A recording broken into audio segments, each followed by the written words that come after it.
Hello everyone and welcome to my channel, and today I'll be reading an Arlecchino listener by me. So let's get into it. Lyney was grinning far too much for your comfort.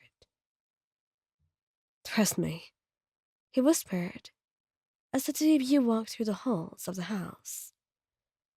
She is not as terrifying as everyone else says she is. Just don't make her wait too long. Or stare too long. Or... Lyney, you're not helping. You cut him off, exhaling through your nose. And the boy chuckles, tugging at his gloves. All right. Just remember, you're competent. I told her so myself. That makes your stomach twist. The knave, Arlecchino, one of the most feared harbingers in all of Fontaine. Actually, you're pretty sure she is the only one who resides in Fontaine. But that aside, she was one of the most fearsome ones amongst all of the harbingers. So, you were here, standing outside her office door, about to be presented like a prize card Lyney pulled from his deck. Father, allow me to present to you Ion, he said, bowing with a flourish. As I've mentioned before, they've been invaluable on the field. Competent, reliable, and surprisingly resourceful. Her gaze slides to you, weighing, dissecting. You bow respectfully, doing your best not to let your nerves show. I see. Lyney speaks highly of you, she says at last. Her voice is low, commanding, the kind that would still any disobedient child with a single word. You chance a glance at her face.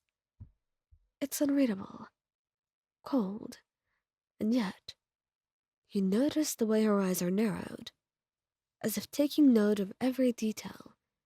Your stance, your breathing, the way you grip your gloves. Thank you for granting me the audience, Harbinger. You say carefully, and for a heartbeat, silence lingers. Then, to your surprise, the corner of her mouth curves upward. Competence is sometimes rarer than loyalty. Lyney has a habit of embellishing.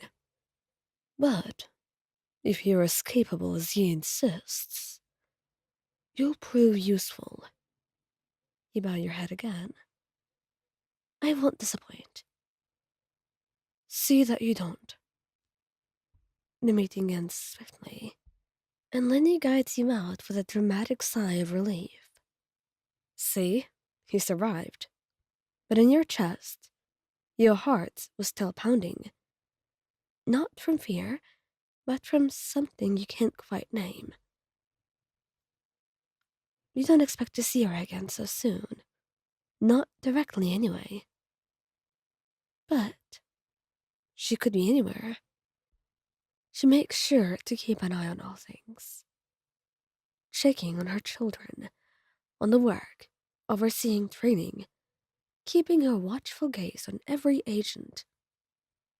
And you're careful, precise, doing your work how it should be done. Yet somehow, her attention finds you. The first time, you catch her watching you spar in the training yard. Her expression is blank, but her eyes follow your every movement. You nearly lose your rhythm under her gaze. The second time, you're delivering a report. She takes it from your hands without comment. But when your fingers brush against hers, her eyes flick to your face. Something sharp flashes there, and it's not anger. The third time, she actually speaks to you.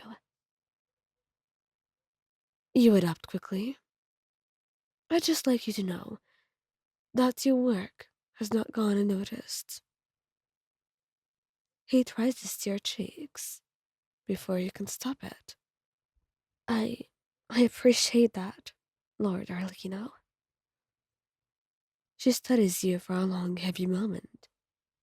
Then, do not mistake this for praise. Competence is expected. Oh, yes, of course. You say quickly, trying to regain your composure. And yet, when she walks past, there is a faint smile at her lips. The breaking point comes after a mission. You return to the house later than expected. There is a shallow cut across your arm. You're tired, but satisfied. It was a task well done, and you're proud of what you've accomplished.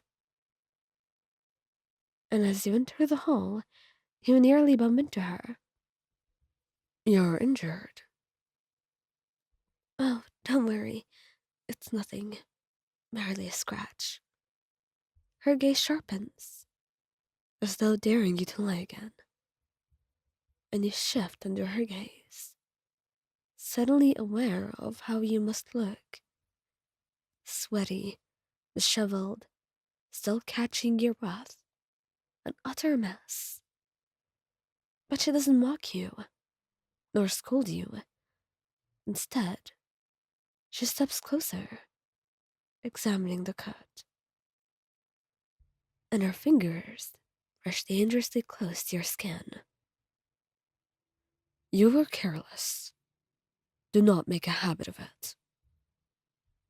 You swallow hard, nodding, but she doesn't move away immediately. Her eyes linger on yours, searching, weighing, something unspoken.